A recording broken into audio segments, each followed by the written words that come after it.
Bonjour, je suis Justine Magot et je vous accueille sur le podcast Persévérer pour mieux rêver. Mes invités ont une passion, un rêve qu'ils ont choisi de transformer en carrière. Ils vous parleront de leur parcours, des obstacles qu'ils ont rencontrés, mais surtout de l'importance de ne jamais abandonner ses objectifs. J'espère, à travers ce podcast, vous permettre de trouver la force et la motivation de suivre vos rêves. Je vous souhaite une belle écoute.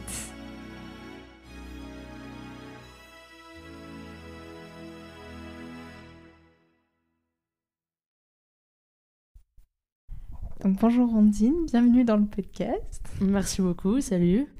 Alors je vais te laisser te présenter à nous dire qui tu es et quelles sont tes différentes activités artistiques et autres. Ok, ça marche. Donc du coup, moi je m'appelle Ondine, j'ai 24 ans. D'un point de vue académique, je viens de terminer mes études. Donc j'ai fait des études à Sciences Po Grenoble, comme toi, et j'ai fait un master en gestion de projets culturels. Et en ce moment, je termine mon stage de fin d'études et je travaille pour une compagnie artistique qui bosse dans l'espace public et qui a une bonne démarche d'inclusion sociale. On travaille beaucoup dans les quartiers politiques des villes, quartiers prioritaires notamment. Et je fais de la production administration. Donc ça, c'est ce que je fais au quotidien, en tout cas depuis 6 mois. C'est le parcours un peu académique, on va dire, ou auquel je pense pour avoir de l'argent et vivre plus tard. Mais en parallèle de ça, j'ai surtout et aussi beaucoup de projets qui me tiennent à cœur, qui sont, comme tu dis, des projets artistiques et pour lesquels j'espère que l'aspect artistique va prendre le pas par rapport à l'aspect académique. Donc je fais beaucoup de musique, j'en ai fait quand j'étais petite. Et puis là, aujourd'hui, en ce moment, je monte un EP, donc un album de 5 titres, avec des amis à moi qui m'aident sur les arrangements. C'est des chansons que j'ai écrites il y a un bon moment pour la plupart. Et donc là, on a enregistré cette année, on est en train de mixer, on réfléchit à tout ce qui va être clip, etc. Et du coup, l'idée, c'est de développer ce projet-là, de le faire assez sérieusement. Donc là, on est encore dans les ébauches, mais l'EP va exister un moment. Donc ça prend un peu de temps. Je fais aussi du théâtre. Donc moi, j'ai plutôt fait de la mise en scène, notamment quand j'étais avec toi à Sciences Po. J'ai monté 2 pièces en tant que du coup metteur en scène, donc direction d'acteur et tout ce qui va avec. C'était vraiment, je pense, une bonne révélation quand j'ai commencé à faire de la mise en scène.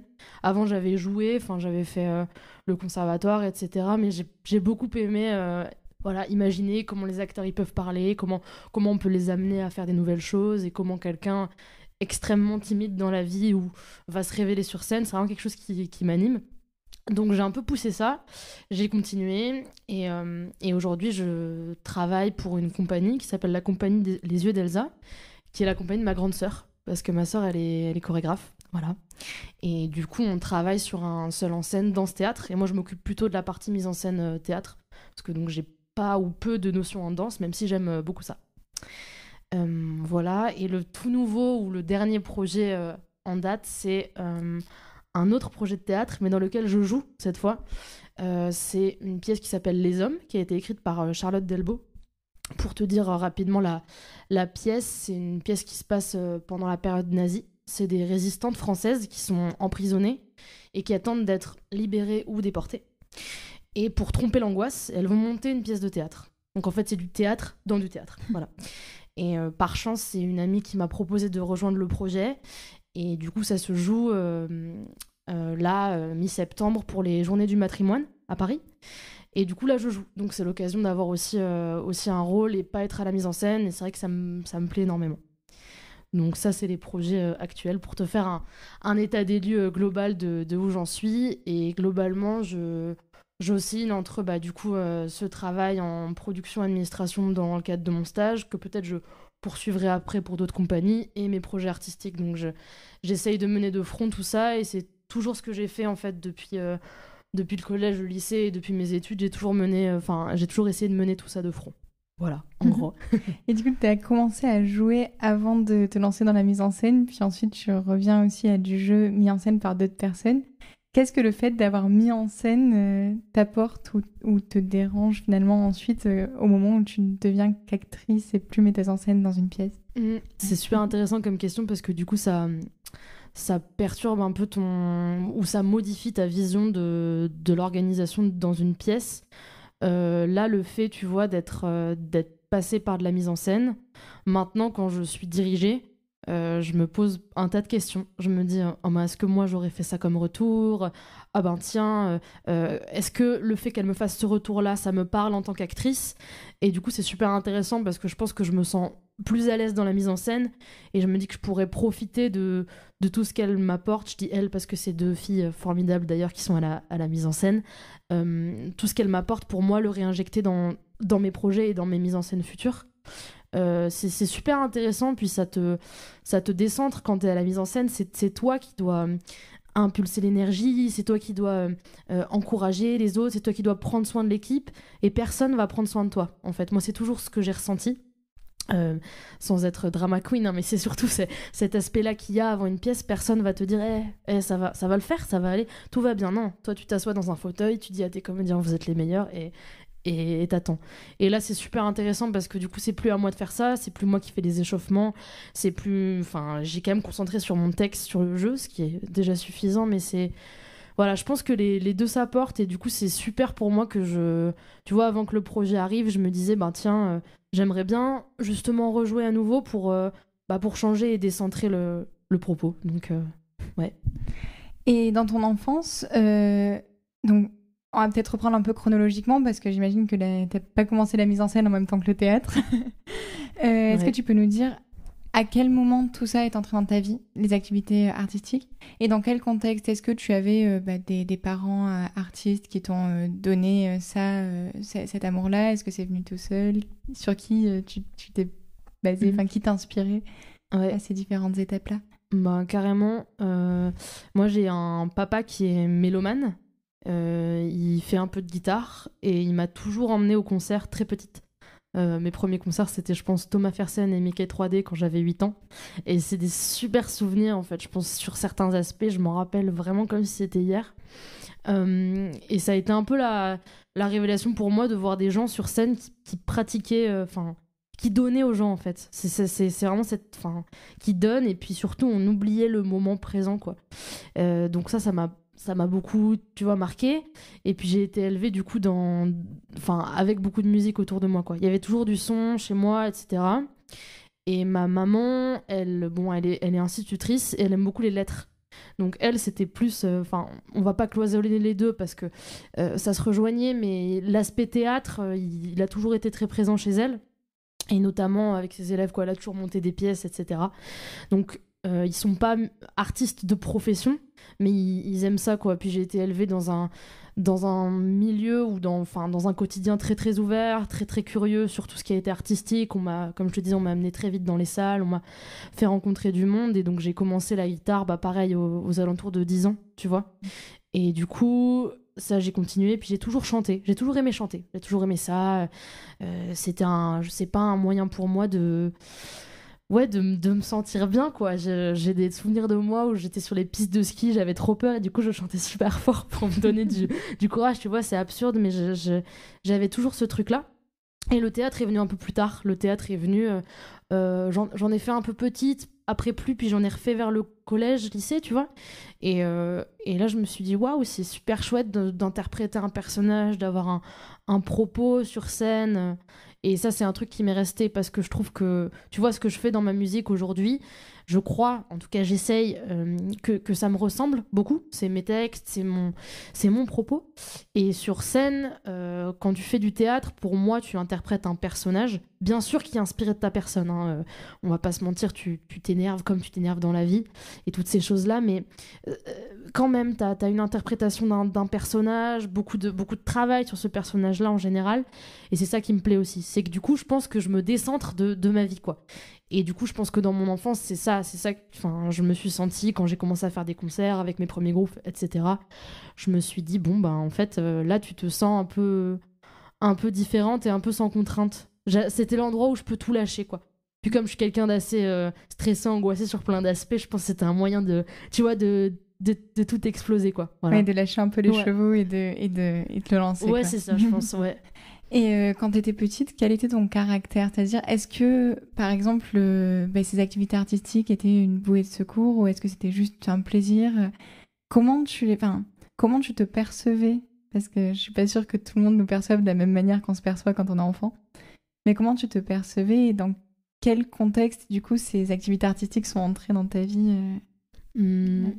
Je sais pas comment je me percevais. Je sais que j'étais quelqu'un qui avait besoin d'être, je crois, hein, mes parents me le rediront, mais j'avais besoin d'être très occupée, de type hyperactive, hein, sans l'être, mais je sais que je rentrais à la maison et que je devais faire 3 fois le tour de la maison en courant. Enfin, ces choses-là, je pense que j'avais besoin que ça brasse, quoi, qu'il se passe des choses. J'avais besoin que ça vive, quoi. Donc, ces activités artistiques, elles étaient, ça restait des loisirs, hein, mais c'était, je pense que c'était vraiment ancré, quoi. À 10 ans, j'écrivais tu vois, sur des feuilles, je disais, ben voilà, moi je veux faire comme Olivia Ruiz et les Rolling Stones, je veux chanter sur une scène, et je le collais sur la porte de ma chambre, tu vois. J'avais, je pense, entre 10, 12, 15 ans, quoi. Donc, je sais pas comment je me percevais vraiment. Je pense qu'à l'époque, c'était sûr, quoi. Je disais, je vais être chanteuse dans un groupe de rock, et puis c'est tout, tu vois. Je pense que je me posais pas trop de questions. Après, j'ai eu une enfance assez heureuse, et j'ai eu la chance aussi de pouvoir faire autant d'activités que je voulais, tu vois. Parce qu'il y avait ces activités artistiques, j'ai fait aussi beaucoup de sport à côté. J'avais besoin de faire plein de choses.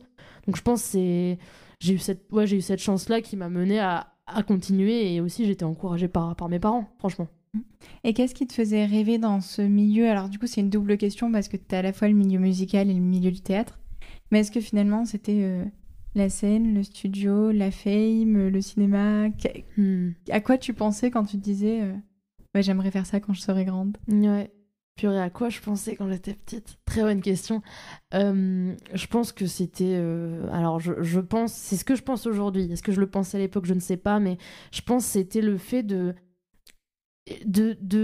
d'essayer de transmettre aux gens un truc qui nous passionne, en fait. C'est super égoïste, en fait, quand ils pensent, hein. C'est moi, ça me passionne et je vais vous le balancer à la gueule, quoi. Ça fait un peu ça. Mais je sais pas, une espèce de nécessité, un truc viscéral. Je pense pas que c'est la fame, même si honnêtement ça fait rêver plus d'un, hein, de se dire bah voilà, je vais être reconnue pour mes propres productions, mes propres chansons, et c'est parfois encore ce que je me dis aujourd'hui. Je me dis que c'est super chouette, mais je pense que c'est cet aspect de scène, quoi, de live, de direct, et c'est ça que j'apprécie avec le spectacle vivant, c'est que tu crées, tu t'imagines des choses, et puis d'un coup ça existe sur scène en one shot, quoi. Alors les concerts ça peut être un peu différent, mais c'est quand même un one shot, même si tu passes en studio avant. C'est En fait, ça avait existé sur ce moment-là. Et je crois que c'est... Ouais, je pense que quand j'étais petite, ouais, j'avais vraiment cette image, tu vois. J'ai vu un concert d'Olivia Ruiz quand j'étais petite. Moi, j'adore cette nana. Je trouve qu'elle a... C'est une sacrée bête de scène, même si quand on écoute ses albums, on n'a pas forcément l'impression. Elle a tellement à transmettre, tellement à raconter. J'ai vu cette fille sur scène, je me suis dit, mais je veux faire ça, en fait. Parce que elle donne aux gens. Et je pense que c'est ça qui me plaisait le plus. Je sais pas si ça répond à ta question, Ouais, mais... tout à fait.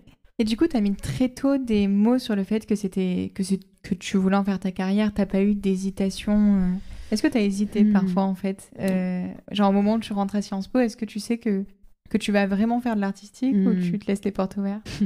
Ouais. Je sais pas, j'utilisais pas le terme carrière parce qu'à l'époque, je me projetais pas là-dedans, enfin, je me projetais pas dans ce mot-là, mais par contre... toute petite, quoi. J'en parlais encore avec une de mes grandes sœurs il y a quelques temps, que toute petite, je disais, voilà, je vais être chanteuse dans un groupe de rock.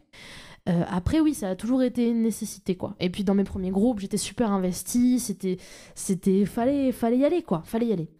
Et quand je rentre à Sciences Po, je me dis, bon, ben, il faut faire des études. C'est aussi comme ça que j'ai été élevée, et bon, c'est une réalité, il faut faire des études, donc autant prendre un truc assez ouvert et qui te fait un diplôme un peu sympa, parce que honnêtement, ça joue.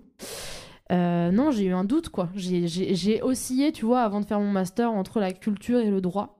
Parce que je trouvais que dans les métiers de juge et d'avocat, il y a aussi une vocation, voilà, à défendre, à avoir un propos, être investi avec les autres. Donc, tu vois, ça reste quand même dans le verbal. Moi qui suis... Enfin, j'aime beaucoup parler, mais ça reste dans le verbal. Mais ça a toujours été présent, tu vois. Ça a toujours été présent. J'ai eu des périodes où j'ai fait beaucoup moins de musique. Quand j'ai fait pas mal de théâtre à Sciences Po, j'ai fait beaucoup moins de musique. Mais voilà, ça a toujours gravité un peu autour de moi. Et au-delà du culturel, c'est l'artistique, quoi. Tu vois, le fait de créer artistiquement, c'est ça qui me plaisait, quoi. Je crois. Et t'as toujours eu, à toutes les époques, des amis autour de toi qui partageaient cette même passion? Oui et non. En fait, j'ai été très entourée par une de mes meilleures potes qui est en école de théâtre à Bruxelles. On est rentrés au conservatoire en même temps. Mais elle voulait vraiment jouer, quoi, être actrice, et je pense qu'elle va y arriver, quoi, être comédienne. Et moi, j'avais aussi d'autres éléments, tu vois. Au final, j'ai pas mal de projets. Je pense que je m'y perds un peu, mais il y a différents éléments, quoi. J'ai eu des amis au conservatoire, et après, en entrant à Sciences Po, c'est marrant, mais les pièces que j'ai montées, c'est pas forcément des gens qui se projetaient dans le théâtre, aussi loin que je m'en souvienne. C'est pas forcément des gens qui se projetaient dans le théâtre, et c'est ça aussi qui m'a intéressée, c'est de te dire, t'as telle personne qui a jamais fait du théâtre, allez viens, c'est un pari, on va monter telle pièce et en fait on va essayer de le faire bien. Et c'est ça, je pense, qui m'a beaucoup plu. Mais j'ai pas toujours, tu vois, pas toujours. Je pense qu'en fait ça reprend cette partie travailler avec des gens qui se projettent pas à la base dans le théâtre. Ça reprend en fait ce que tu disais au début de l'épisode de ce que t'aimes faire là-dedans, c'est essayer de dire aux gens, moi ça me passionne, regarde, ça va te passionner aussi. Ouais. Peut-être qu'au final t'essayais de leur transmettre cette passion-là. Aussi, fait. ouais. Puis c'est super intéressant de discuter avec des gens qui sont pas de ton domaine. Moi j'adore ça. Je trouve ça super, super important. Je pense que mes meilleurs amis très proches que je vois au quotidien, on aime des choses similaires, mais on se projette pas dans les mêmes. Et c'est parfois pas mal aussi. Parce que du coup, t'as moins de concurrence, c'est idiot, mais ça joue, notamment dans les domaines artistiques. Mais aussi parce que du coup, ils ont un super recul sur moi. Moi, je me rappelle de Aline, une de mes meilleures potes, qui me disait quand je montais ma première pièce, mais en fait, Ondine, ça top, ça, tu parles que de ça tout le temps. Donc voilà, donc super, l'amie super intéressante qui parle que de ses projets. Bon, du coup, t'apprends aussi à prendre du recul, sinon c'est complètement obsédant, quoi. Mais effectivement, je pense que c'est important de confronter ça à des personnes qui sont pas de ce milieu-là, ou moins. Et là, en ce moment, tu vois, sur le projet d'EP que je monte, je suis très bien entourée par 2 amis, dont un est un musicien incroyable, et il a aussi son projet de musique à côté. Et lui, il se projette complètement là-dedans. Et c'est super important pour moi, parce que du coup, ça me booste de ouf, en fait, pour mon projet actuel, tu vois. Et est-ce que tu te rappelles du moment, parce que quand même sortir un EP c'est quand même pas rien, c'est oh une sacrée étape. C'est clair. Est-ce que tu te rappelles du moment, ou en tout cas de la période où tu t'es dit ok c'est bon en fait j'aime la musique, j'aime chanter, je crois que je sais créer, je vais faire un EP. Est-ce que tu te rappelles de ce que tu as ressenti et combien de temps ça t'a pris en fait de prendre cette décision-là? Bah ouais, en fait, moi j'ai fait pas mal de musique, et à un moment donné, je jouais sur des scènes ouvertes, des petits concerts. Avec mon groupe, on avait fait quelques concerts dans des petites salles, hein, c'était toute chose gardée, hein, c'était voilà, ça avait pas une énorme portée, mais c'était super, moi j'aimais beaucoup ça, quoi. Et j'avais jamais enregistré en studio. Donc, si tu veux, je suis arrivée à un stade où, en fait, quand je souhaitais être programmé quelque part, ou en tout cas pouvoir personne pouvait écouter de manière convenable ce que je faisais. Et moi, pour l'instant, je me suis pas du tout mise à l'enregistrement, j'ai pas de home studio. Il faudrait que je le fasse, je le repousse parce que je suis fainéante là-dessus, mais ça, je l'ai pas fait, tu vois.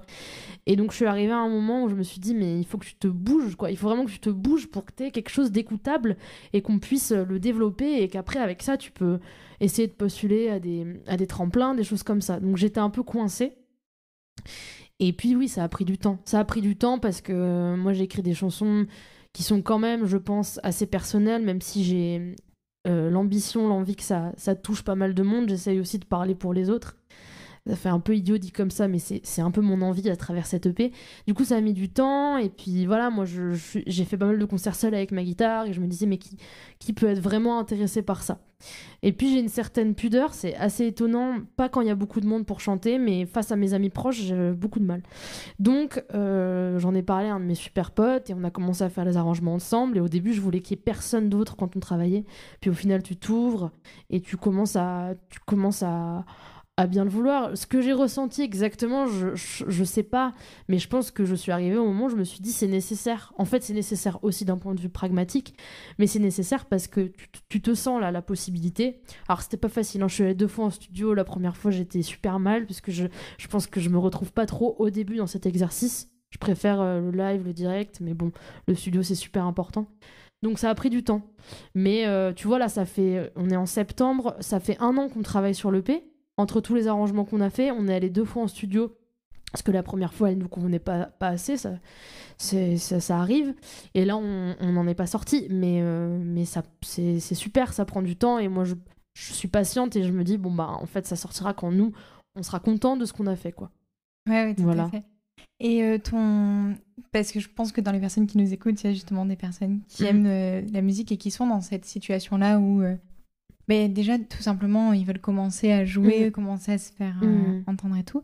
Comment t'as fait au final pour avoir tes premiers concerts ou pour avoir ton premier groupe? Est-ce que tu peux nous raconter un peu en fait, le chemin qu'il y a eu là-dedans? Ouais, bien sûr. Du coup, quand j'ai commencé la guitare, j'aimais chanter. J'aimais beaucoup ça. Et du coup, dans mon collège, je me suis rapprochée de la classe musique. Moi, j'étais pas en classe musique, mais je me suis rapprochée d'eux. Et puis, ils me montaient un groupe. Et du coup, un jour, j'ai dit, bah, je veux jouer avec vous. Et donc ça s'est fait comme ça. J'ai eu mon premier groupe avec lequel on a duré 1 an, je pense. 1 ou 2 peut-être. Et après, avec le même bassiste que j'avais rencontré, qui je m'étais très bien entendu, je lui ai dit, bah écoute, moi j'aimerais bien aller plus loin, est-ce que ça te dit qu'on monte un groupe ensemble? Il était super chaud. Et de fil en aiguille, comme ça, on a rencontré d'autres groupes. En fait, à Grenoble, c'est quand même pas super grand, et les groupes qui existent, on les remarque. C'est exagéré, mais on s'y retrouve, quoi. Donc ça, c'était ça. Et après, pour les concerts, mais tout me paraissait si simple à l'époque. C'est rigolo, hein, j'avais pas du tout de mal à aller démarcher des gens, quoi. J'avais même pas ces termes de démarcher en tête, tu vois, j'avais aucun mal à dire, oh, bah moi je veux jouer, machin. Du coup, je me suis rapprochée dans la région, il y avait des scènes ouvertes, notamment à l'Empérage à Grenoble. Ils faisaient des scènes ouvertes un mercredi par mois. Du coup, j'ai écrit, j'ai envoyé 2-3 chansons filmé, je pense, à l'arrache complet, et ok. Et une fois qu'on l'a fait une fois, on l'a fait d'autres fois. Et puis ce qui marche bien aussi, moi ce que je conseillerais, c'est alors ce qui marchait bien en tout cas à l'époque, il y a quelques années, c'est les fêtes de la musique. Parce qu'il y a toujours plein de monde qui passe.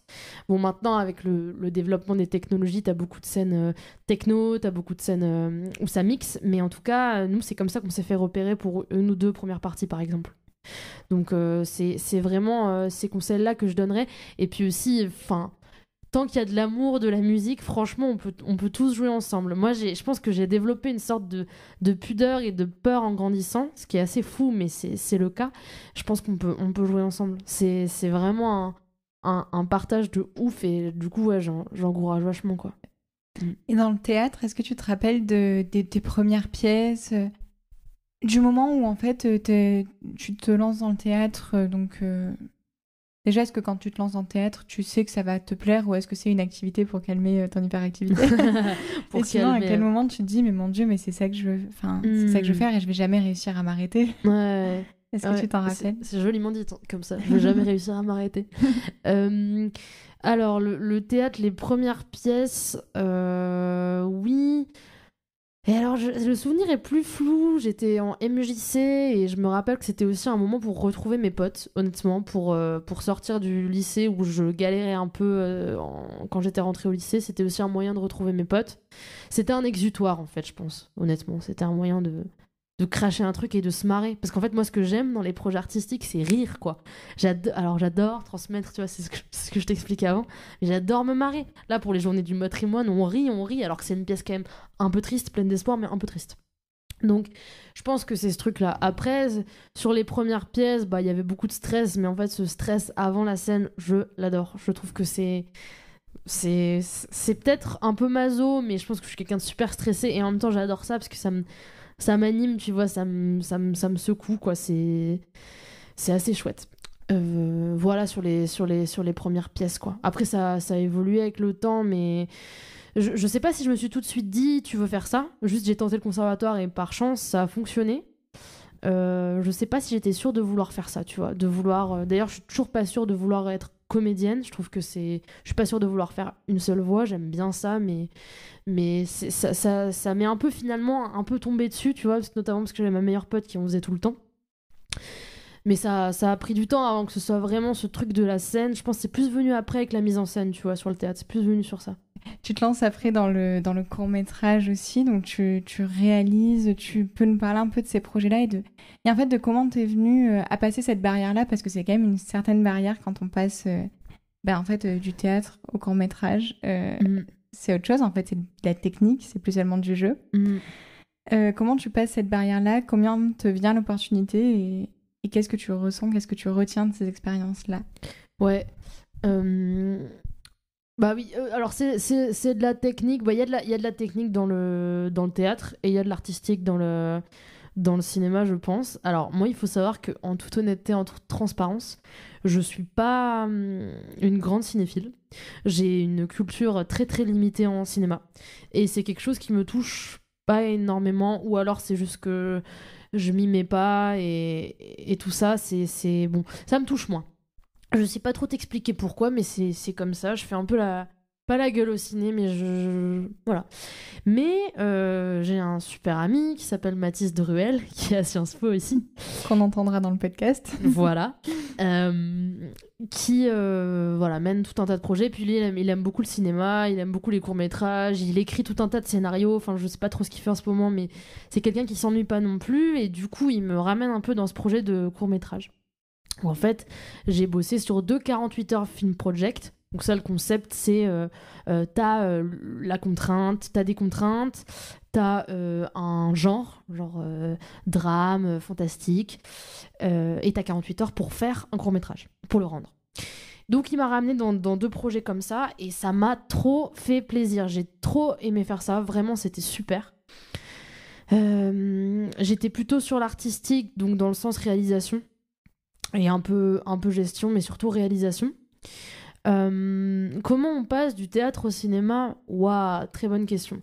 Moi, je pense que je pense que j'ai moins de capacité dans le cinéma parce que je sais pas t'expliquer. Je m'y sens moins à l'aise, simplement.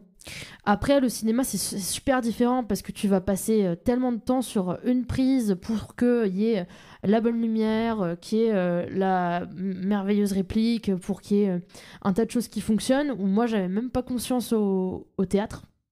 Même si, bien sûr, effectivement, comme je disais, il y a de la technique, il y a de la lumière, il y a plein de choses à penser. Bon, après, c'était super intéressant parce que tu vois qu'il y a tellement de trucs à penser au cinéma, tu vois qu'il faut qu'il y ait un script pour qu'il n'y ait pas de faux raccords, enfin, plein de choses dont j'avais pas conscience. Donc, j'ai aimé quand même faire ces projets-là. C'était un bon challenge. J'ai joué dans le 2e court-métrage. Mais alors ça, c'est aussi une sacrée histoire parce que moi, je pense que j'ai un jeu t'es très théâtral. Voilà, là, les personnes qui nous écoutent ne voient pas, mais toi, tu vois que je parle énormément des mains, ce qui est un peu fatigant, je pense. Mais moi, je me retrouve pas derrière une caméra, quoi. Tu vois, ça me stresse complètement. Je perds mes moyens, je tremble, je répète 4 fois les mêmes phrases. Enfin, ce que j'ai moins au théâtre, même si je suis stressée, ce que j'ai moins. Parce que pour moi, le cinéma, il y a quand même un aspect beaucoup plus intime, tu vois. Tu vas pas faire des grands gestes, tu vas pas hurler un truc, qu'au théâtre, t'es quand même parfois dans le dire grand, sans l'exagération, mais le dire grand, parce que c'est imagé. Et la composition, parce que ton EP, tu écris pas seulement les paroles, tu composes les musiques, c'est ça? Exactement. La composition, c'est... À quelle étape t'as commencé à composer et qu'est-ce qui te peint? Quand est-ce que tu t'es mis finalement derrière donc c'est la guitare? Ouais, exactement. Ouais, à quel moment tu te mets derrière ta guitare et tu te mets à composer? Ouais. Quand est-ce que c'est arrivé ça, la composition? Super tôt en fait. Genre je pense autour de mes 12 ans quoi. J'avais fait une chanson qui s'appelait Noël et je racontais l'histoire de Noël, tu vois. Et c'est venu super naturellement. Après c'était des chansons vraiment pas dingues et ça, voilà, c'était pas exploitable, hein, mais bon, j'ai toujours beaucoup fait ça, ou même fredonner des mélodies derrière ma guitare, tu vois. Bon, c'était les 4 accords basiques, tu vois, mais ça restait ça. Et du coup, ouais, très tôt en fait, c'est arrivé, très tôt. Et là, aujourd'hui, finalement, tes activités artistiques te prennent presque tout ton temps. Ouais, par rapport au reste, ben ouais. Enfin, en fait. Ça dépend, vraiment, ça dépend des périodes, tu vois, parce que là il y a la pièce, ça s'est précipité, mais tu vois, il y a 2 mois, il y avait quand même moins de choses. L'EP, c'est plus dilué, quoi, c'est plus sur la durée, vraiment, mais oui, ça prend du temps, mais tu vois, moi, j'aimerais à un moment donné que ça bascule, quoi, que ça me prenne plus de temps que ce que je fais en gestion, administration de compagnie, quoi, j'aimerais bien. C'est sûr. Et là, est-ce qu'à ce moment-là de ta vie où tu articules, enfin tu combines un peu avec les deux, Est-ce que tu regardes ta vie quand même en te disant que là, t'es vraiment là où tu veux être? Ou est-ce que t'as encore ce rêve que t'as l'impression de ne pas encore atteindre? Quel est ce rêve en fait? Quel est ce moment, si tu l'as pas encore atteint, où tu te diras c'est bon, j'y suis? Tu veux dire aujourd'hui? Tu Ouais. veux dire... je sais pas si je suis pas pleinement satisfaite aujourd'hui, ça c'est sûr, parce que tout bêtement, je vis pas de mes activités artistiques. Je pense que c'est ça mon objectif à terme, c'est de réussir à vivre de mes activités artistiques, je pense. Et l'objectif, ce serait qu'elles soient le plus en cohérence avec moi, ce dont j'ai envie. Après, je suis prête à faire des écarts et tout ça, mais j'aimerais bien, tu vois, c'est dans un monde idéal, hein, mais j'aimerais bien, là, au sortir de mon stage, commencer à accumuler pour l'intermittence, tu vois. Parce que l'avantage de ce statut, c'est que tu peux faire plusieurs activités différentes sur des projets différents. Bon, du coup, c'est aussi une forme de précarité parce que tu sais pas combien de projets tu vas avoir et tu sais pas combien de temps tu vas pouvoir avoir ça. Mais moi, j'aimerais bien. Puis l'avantage aussi, c'est que tu peux être aussi rémunéré en intermittence quand tu es administrateur ou producteur de compagnie. Donc, tu vois, moi, j'aimerais que ça aille dans ce sens-là, au fur et à mesure. Donc, je pense que c'est ça dont j'ai envie de manière pragmatique. Après, si on peut parler de rêve, je pense que j'ai bien envie que cet EP il ait une petite résonance quoi auprès qui trouve un peu un public et surtout que j'arrive à faire quelques dates quoi, tu vois, que j'arrive à pouvoir jouer, que j'arrive à voilà à m'y retrouver un peu là-dedans, je pense que c'est vraiment ça dont j'ai envie quoi, parce que là c'est le gros projet de l'année quand même, je pense. Et il y a tout un tas de choses qui se mettent en place, mais ouais, je pense que à moyen terme, du coup, c'est ça. Et ça, ce sera déjà pas mal, je pense, pour la suite qui arrive, quoi. Et je sais pas si tu peux et veux parler un peu plus en détail de cette EP. Est-ce que c'est un EP auquel tu as donné un thème? Est-ce que c'est, au niveau des paroles, est-ce que ça transcrit un passage de ta vie? Dans quel mood tu l'as écrit? Ouais. Est-ce que c'était un moment où tu avais besoin d'écrire ou un moment où juste t'allais bien mais t'avais quand même envie de partager ta passion? Comment elles sont arrivées ces compositions-là? Donc cet EP, il a 5 titres. Il y a des chansons que j'ai écrites il y a un moment, de type quand j'avais 17-18 ans, quoi. Oui, il y a un petit moment quand même. L'idée globale de l'EP, c'est accepter qu'on n'est pas forcément qu'on se retrouve pas tous dans la manière dont le monde fonctionne. C'est-à-dire accepter qu'il y a une autre possibilité, qu'on se retrouve pas tous dans les codes et les cases et les étiquettes d'aujourd'hui. Donc c'est un vaste sujet. On n'est pas dans un EP non plus complètement révolutionnaire, mais moi ce que j'ai envie de dire, c'est voilà, je propose autre chose. Il y a ce qui existe, et d'ailleurs moi je l'applique, hein, le monde dans lequel il est, j'y vis et je m'y retrouve aussi, mais j'ai envie qu'il puisse y avoir autre chose. Donc voilà, l'EP va s'appeler Foule déferlante, comme ça tu le sais. Puis je le partagerai du coup sur les réseaux du podcast. Ça c'est gentil.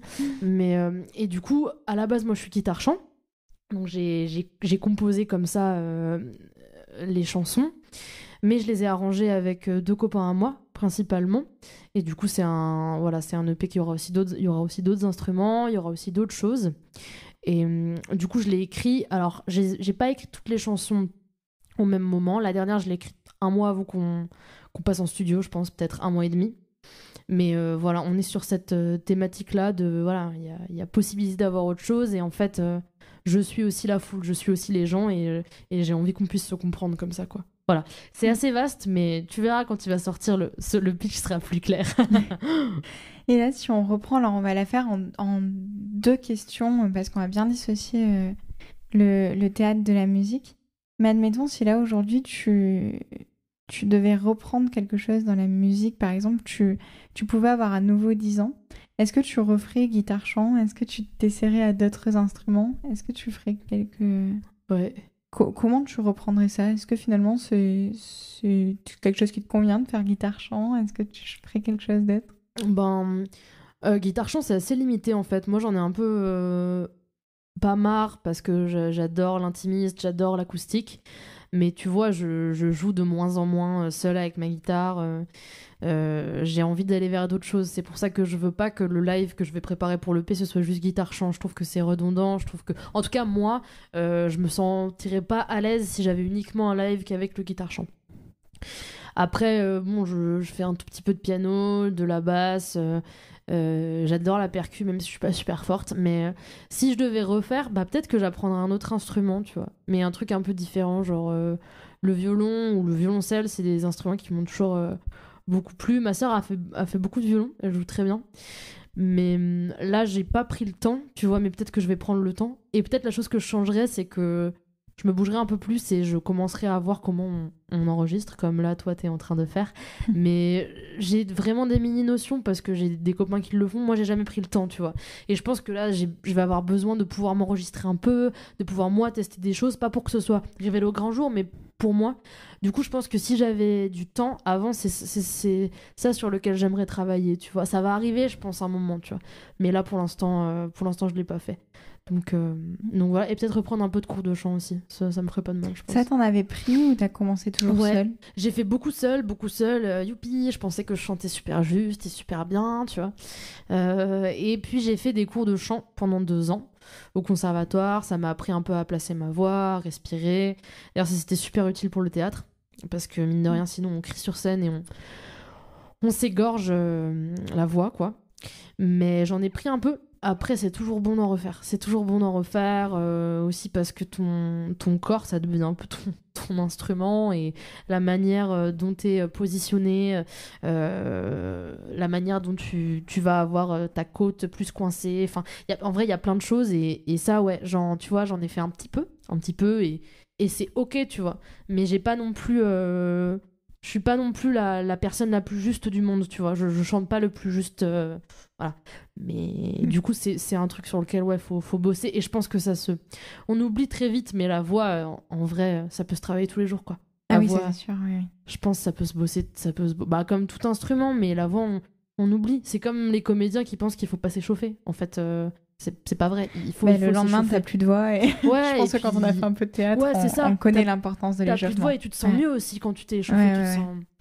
Bon. En fait, quand l'échauffement, tu rentres dans le personnage déjà.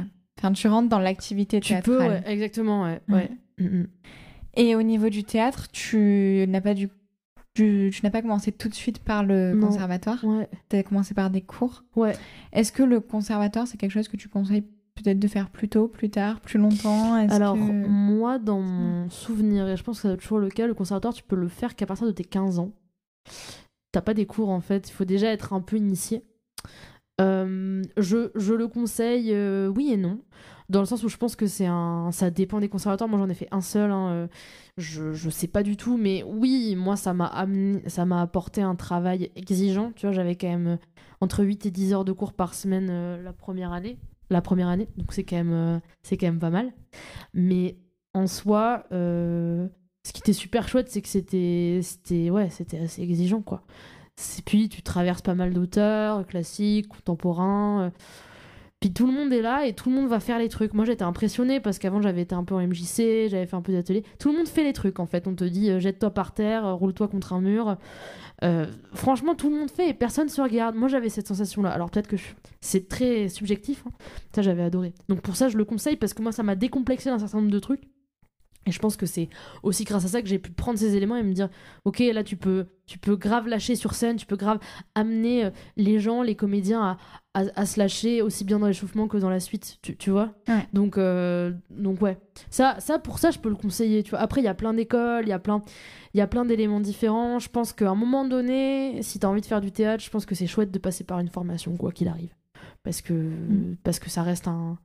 ça reste du travail, il y a des techniques en fait comme dans plein de choses. Un des projets dont ça me tient à cœur quand même d'évoquer un peu plus en détail, parce que du coup j'ai vu cette pièce et elle m'a vraiment marquée. Donc pour expliquer un peu aux auditeurs, à Sciences Po on a un festival, une association de théâtre dont on était toutes les deux membres, et membres du bureau aussi il me semble. Et chaque année un festival avait lieu avec des mises en scène étudiantes en fait. Et tu avais choisi à ce moment-là de mettre en scène Juste la fin du monde. Et pour moi, en fait, ça illustre assez bien tout ce que tu racontes parce que tu avais réussi à faire finalement une mise en scène donc déjà en tant que metteuse en scène avec des comédiens qui étaient vraiment incroyables, et où tu arrivais aussi à mettre quand même à inclure la musique sur scène en proposant notamment une chanson et de l'instrument avec un piano. Est-ce que tu peux nous parler en plus du choix de cette pièce, de peut-être des questionnements que tu as eus et de comment tu as réussi finalement à allier tes deux passions pour le théâtre et la musique sur une même scène? Oui, carrément. Moi, c'est un des projets dont je suis la plus contente, tu vois. Un projet de mise en scène, c'était super émouvant. En fait, j'ai eu la chance cette année, la SO Théâtre, du coup, a accepté que je fasse un peu mon petit business, c'est-à-dire que j'avais monté une pièce l'année d'avant, donc j'ai décidé que je choisissais les comédiens et que je montais mon projet, et on m'a dit ok, et ça, c'est vraiment, tu vois, c'est vraiment trop chouette parce que c'était un moyen de, je sais pas, de faire mon truc, de m'indépendantiser. Donc, cette pièce-là, bon, donc effectivement, il y a un aspect très théâtre. Normal, ça en est, mais ouais, c'était un projet super émouvant parce qu'en plus, humainement, on a quand même réussi, je pense, à créer un collectif, tu vois. Ils étaient 5 au plateau, et puis moi, j'étais à la mise en scène avec une amie qui m'aidait et qui faisait aussi les lumières. Donc ça, c'était super fort. Et puis, oui, il y a un aspect musique. En fait, avant d'arriver à la chanson, qui est du coup plutôt vers à la toute fin du spectacle, en fait, il y a pas mal de musique qui est utilisée. Donc, c'est beaucoup de chansons qui m'ont marqué.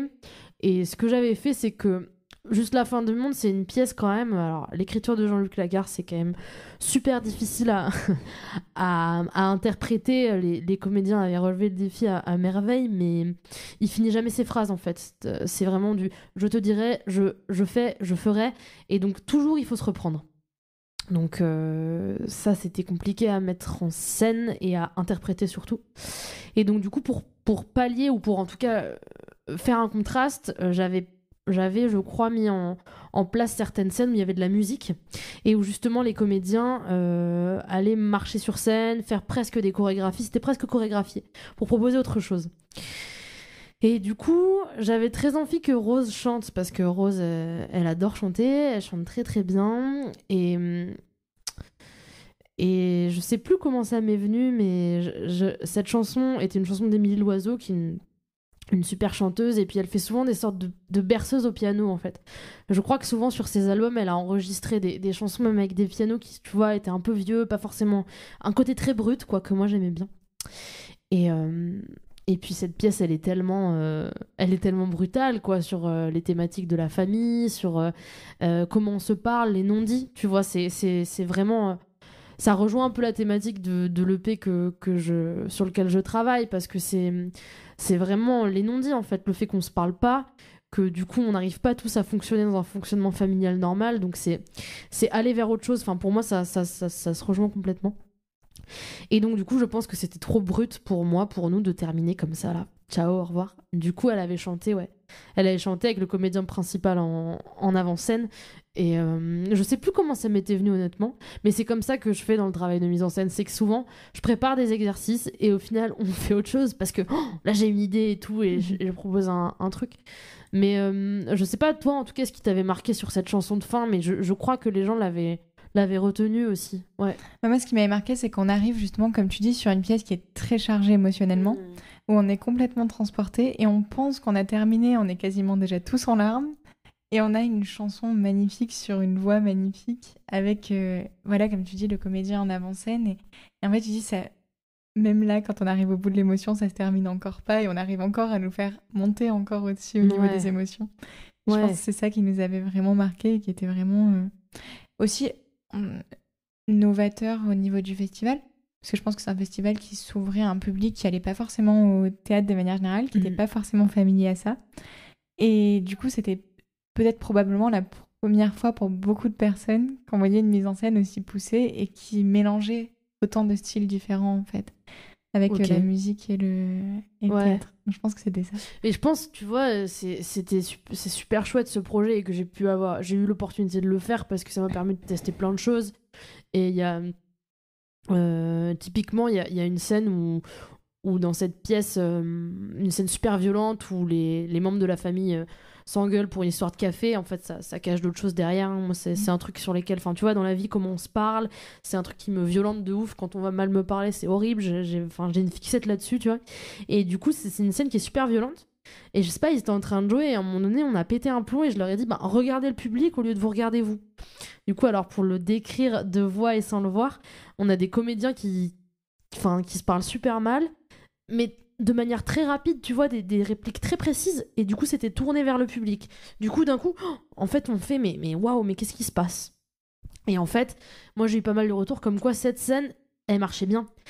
Et en fait, elle dénotait de mise en scène qu'on peut voir. Et moi, je pense que c'est pour ça que cette mise en scène, elle m'a plu. C'est que elle m'a donné envie d'aller voir ailleurs, d'aller tenter des choses qu'on fait pas d'habitude, notamment comme cette scène-là. Voilà. Et le travail sur les relations humaines, alors je fais écho à l'épisode qui sortira juste avant le tien, en fait, qui est l'interview de Félix, qui est aussi acteur, et qui disait, en fait, dans son épisode, que lui, en fait, le théâtre l'aidait à gérer sa vie quotidienne, et qu'en fait, il s'affirmait beaucoup plus, et il gérait beaucoup mieux les situations, depuis qu'il faisait du théâtre largement, et qu'en fait ça impactait vraiment, ça améliorait sa vie quotidienne.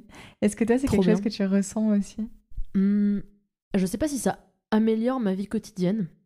Par contre, quand je suis dans un projet de théâtre, ça m'empêche de penser en fait. Et je me dis allez,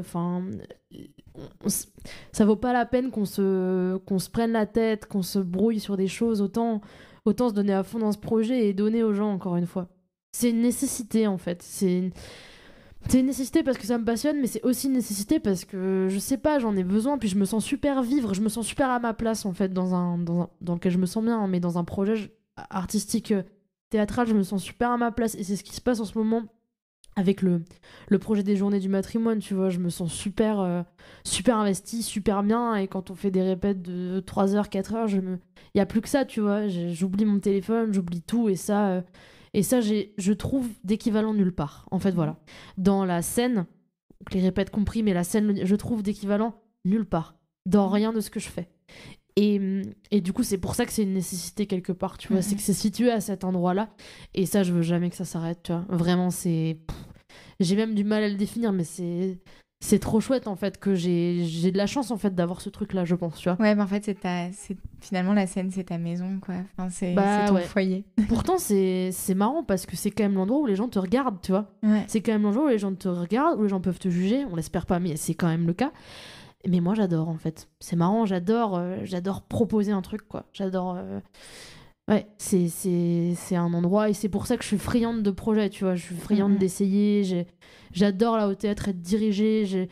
Parce que ton cerveau... Le but, c'est que tu fasses la meilleure, pas performance possible, mais si, que tu fasses la meilleure proposition possible, que tu essayes des choses. Et moi, je vis pour ça. J'ai une amie qui rigole, ça la fait rire, parce que je dis toujours... Je vis pour ça, mais c'est la vérité, tu vois. Je vis pour ces moments qui sont entre quatre murs, et en fait, ouais, il y a plus que ça qui existe, quoi. T'as fait un peu idéaliste, mais c'est ce que je ressens vraiment. Ah, mais je comprends totalement. Et des questions que je pose toujours, en fait, à la fin de ce podcast, c'est...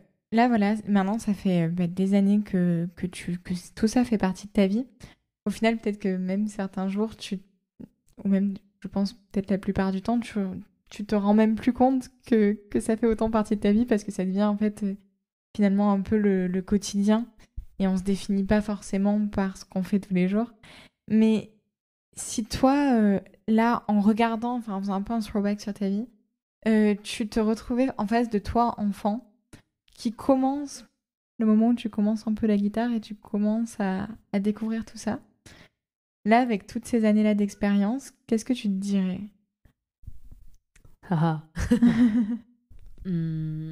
Qu'est-ce que je me dirais à moi, la petite ondine enfant, c'est ça? Ouais. Par rapport à ce rêve-là de percer dans ce milieu. C'est super intéressant comme question. Faut que j'essaie de dire un truc intelligent, du coup. Non, bah, je me dirais, c'est un peu évident, mais je pense que je me dirais qu'il faut essayer, en fait. Qu'il faut essayer de se donner les moyens, et qu'il faut y croire, tu vois. C'est super intéressant, parce que le mémoire que j'ai écrit à Sciences Po en M2, dans mon master, on nous demande de faire un mémoire qui est très autobiographique en fait. On nous demande de faire un mémoire qui explique pourquoi on est venu à la culture aujourd'hui, tu vois. Donc c'est une forme atypique, mais je rebondis là-dessus parce que du coup j'ai beaucoup parlé de ça. Ouais, j'ai beaucoup parlé de ça et je pense que je sais pas ce que je me dirais, mais en fait c'est toujours un domaine où on va te dissuader, pas forcément directement, tu vois. Moi j'ai des gens autour de moi qui sont super bienveillants, mais tu vois, c'est la culture et l'artistique, on comprend pas forcément comment ça fonctionne. Et je comprends les gens. Je comprends vraiment les gens parce que c'est super complexe, c'est super spécifique. Donc je comprends les gens. Mais moi, tu vois, ça me peine beaucoup quand je raconte à des amis proches parfois que, voilà, que j'ai pas de plan pour la suite en termes de travail. On me dit, bah pourquoi? Bah parce qu'en fait, j'ai des projets. Oui, mais tes projets artistiques, c'est à côté. Non, en fait, j'ai envie que ce soit au centre. Et c'est pas évident. L'amateurisme dans l'artistique, c'est super important aussi. Moi, je continue à penser que les ateliers amateurs, c'est super. Ça se développe beaucoup et franchement, j'y crois beaucoup. Mais je pense qu'il faut pas lâcher parce qu'on te dira toujours que c'est pas le bon endroit en fait. On te le fera comprendre que c'est pas forcément ce à quoi on t'attend. Que ce sera toujours plus compliqué, que ce sera toujours moins bien payé. Et en fait, c'est vrai, hein. C'est compliqué, c'est pas forcément bien payé. Et je parle autant là de l'artistique que du côté, comment dire, gestion administrative, tu vois, le travail que je fais. C'est la vérité. Mais en attendant, moi, c'est l'endroit dans lequel je me retrouve. Et pour l'instant, je suis pas assez dégoûtée pour pas continuer, tu vois. Donc ouais, moi c'est ça que je me dirais à moi petite et que je dirais aussi aux autres gens, c'est qu'il faut essayer. Après c'est pas évident, il faut aussi réussir à s'entourer. C'est un milieu qui marche beaucoup par le réseau, et par le réseau j'entends pas forcément le piston, j'entends aussi les connaissances sur qui tu peux t'appuyer, comment ça marche. Moi ma soeur qui est chorégraphe, elle fait partie d'un réseau de chorégraphes et en fait ils se serrent vachement les coudes, tu vois, aussi sur des questions administratives, pas que sur des questions artistiques. Et moi, je pense qu'il y a quand même une belle solidarité à certains endroits. Et du coup, je pense que c'est ça, moi, qui me... Ouais, c'est ce truc-là, pas lâcher. Et pour l'instant, moi, je vais essayer de faire en sorte que ça marche. Et puis, peut-être que ça va vraiment marcher, quoi. Bah, je te le souhaite. Il n'y a pas de raison. En fait, je pense que c'est vraiment un milieu qui, en effet, est pas le milieu le plus facile, aussi le milieu qu'on connaît moins. Et un des milieux sur lesquels on a le plus d'a priori. Mais en fait, il y a 100 000 façons différentes de vivre du secteur artistique. Enfin, je peux être sûre, voilà, forcément, l'artistique, la mise en scène, la comédie, c'est peut-être pas le plus facile. Mais en fait, en attendant, tu peux faire autre chose. Tu peux donner des cours de théâtre, tu peux donner des cours de guitare. Et ok, tu seras peut-être pas exactement là où tu veux être, mais tu vivras quand même du milieu artistique. Exactement. Et c'est déjà mieux qu'autre chose, en fait. Et ça, t'as raison, c'est super important. Pour rebondir sur ce que tu dis, ma grande sœur qui a sa compagnie, qui fait de super projets. Je dis pas ça parce que c'est ma sœur, je dis ça parce que c'est une super artiste. Là, tu vois, pour la compagnie, elle fait beaucoup d'éducation artistique et culturelle, donc elle donne beaucoup de cours en collège, lycée, et c'est comme ça, en fait, qu'elle a fini par faire son intermittence et a injecté des sous dans la compagnie. Alors, bien sûr, au début, elle pensait créer plus, faire plus de pièces, mais c'est déjà un moyen d'y arriver, et puis on va trouver d'autres moyens pour que finalement ce soit ces créas qui prennent le pas, tu vois, mais c'est un moyen de créer avec les enfants, c'est un moyen de transmettre ton art, et je crois que ça passe par ça aussi. Et si tu regardes ce quotidien artistique, si tu dois retenir une richesse de tout ça, qu'est-ce qui finalement te fait le plus de bien, qui est le plus riche dans cette carrière? Tu retiendrais quoi? L'expérience humaine, je pense. Tu vois, le fait d'être... Alors, on est encore dans une histoire de transmission, mais le fait de partager un truc à plusieurs et d'être dans un échange humain, en fait. Parce que oui, j'adore créer, tu vois. Oui, j'adore chanter. Oui, j'adore mettre en scène. Ok, chouette. Mais en fait, j'adore faire ça parce qu'il y a des gens. Et moi, sans les gens, je suis rien, quoi.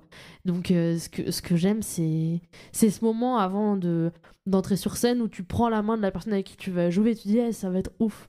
C'est le moment où, après un concert, tu descends, on me dit, franchement, cette chanson, géniale, et puis vraiment un truc qui marchait bien. Et puis, c'est le moment aussi où tu discutes avec un technicien et il te soutient vachement sur le projet et tout. Enfin, en fait, c'est tous ces entre-deux, tu vois, ces moments qui sont pas des moments où centrés sur la création, qui sont pas les moments phares. C'est ces petits riens qui font tout, en fait. Être reconnu pour ce qu'on est en train de faire. Être reconnu aussi, ouais, être reconnu et puis l'échange, en fait. Tu vois, c'est bien sûr une reconnaissance, mais aussi tu vois, là, pour te donner un exemple concret, dans le projet pour lequel je joue dans les journées du matrimoine, je sais pas, j'ai une espèce de sens. Pourtant, j'ai été ramenée tard dans le projet pour la petite histoire parce qu'il y a une fille qui a pas pu être là à chaque fois, donc j'ai été ramenée un peu tard et je me sens super soutenue par toutes les filles, tu vois, je me sens hyper proche d'elles dans le jeu, mais aussi dans voilà, le feeling qu'il y a. Et ça, je le trouve nulle part ailleurs. Alors, j'ai mes amis avec qui je suis super proche, c'est génial, j'ai ma famille, mais c'est pas la même chose parce que là, c'est sur un projet qui nous lie. Et je pense que c'est ça, moi, qui me fera ne jamais lâcher. Et même si là, le EP qui va sortir, ce sera un EP by Ondine, bah en fait, il y a des gens derrière qui ont bossé avec moi. Les moments que j'ai notamment avec Robin, dont je te parlais tout à l'heure, qui lui a ses projets aussi, c'est génial. Puis tu découvres les gens par l'artistique, tu les rencontres. Donc franchement, si tu vois, bon, je parle beaucoup, mais si je devais retenir une chose, c'est ça. C'est l'aspect humain, en fait, de ça. Parce que sans humain, en vrai, moi, je signe pas, tu vois. C'est ce truc-là, quoi. C'est l'humain et l'authenticité qu'il y a. Parce que les relations humaines, je pense qu'on peut pas... À un moment donné, on peut pas mentir, quoi. On peut pas mentir. Et moi, je pense que j'ai une sensibilité assez poussée, comme beaucoup de gens et beaucoup de gens dans l'artistique, j'imagine. Mais tu peux pas mentir sur l'humain. Tu sais, en fait, quand la personne en face, ça marche pas, quand il y a un truc qui la blesse, en fait, si tu fais attention, tu sais. Et donc, moi, c'est ça qui me plaît, c'est ouais, l'aventure humaine, je pense. On va conclure. Donc, le titre du podcast, c'est Persévérer pour mieux rêver. Là, je vais peut-être te laisser carte blanche pour parler à quelqu'un qui nous écoute et qui est, qui est à un moment, à n'importe quel moment de sa vie d'ailleurs, parce que je pense que c'est une question qu'on peut se poser sur le tard aussi. Qui nous écoute, qui hésite à basculer, qui entend aussi les gens autour de lui dire que c'est pas possible et que peut-être que ce sera trop compliqué et qu'il vaut mieux faire autre chose. Je te laisse peut-être conclure sur cette importance-là de persévérer pour mieux rêver. Carrément. Persévérer pour mieux rêver. C'est joli. C'est, je pense, un truc qui peut nous arriver à tous dans le milieu artistique, mais pas que. Je pense que bien sûr. bien sûr c'est la thématique, mais voilà, c'est juste savoir à un moment donné à quel endroit on se situe, qu'est-ce qui est le plus important pour nous. Est-ce que c'est vraiment de faire ce truc-là, donc qui peut être de l'artistique ou autre chose, mais est-ce que c'est vraiment ce truc-là, ou est-ce que c'est autre chose en fait? Et moi, c'est la question que je me suis posée et que je me pose encore. C'est de me dire, en fait, de quoi t'as besoin aujourd'hui? De quoi t'as envie? Alors, c'est une vaste question à laquelle il est difficile de répondre. Mais je pense que c'est savoir où sont nos priorités. Parce qu'on est dans un monde aussi où ça virevolte, où il y a 1000 choses à gérer, 1000 choses à comprendre, 1000 choses à surmonter. Et à quel endroit on se situe? Si c'est dans l'artistique, il faut essayer de foncer. Alors bien sûr, il y a comment financièrement on s'en sort, comment on s'y retrouve. Mais moi, c'est ce que je dirais, c'est en fait, pour persévérer et pour faire ce qu'on a envie de faire, c'est voilà, de quoi on a besoin en fait. De quoi on a besoin par rapport au reste. Voilà. Merci beaucoup. Merci. Cet épisode est terminé. Je vous remercie de l'avoir écouté. S'il vous a plu, n'hésitez pas à vous abonner à l'émission et à la suivre sur Instagram, Facebook et Twitter afin d'être informé de son actualité. Si vous écoutez ce podcast sur une plateforme proposant d'évaluer l'émission, lui attribuer la note maximale m'aidera à développer ce projet. N'hésitez pas à en parler autour de vous, à vos proches, sur les réseaux ou à échanger directement avec moi pour me faire part de vos commentaires. Merci pour votre bienveillance et à bientôt sur Persévérer pour mieux rêver.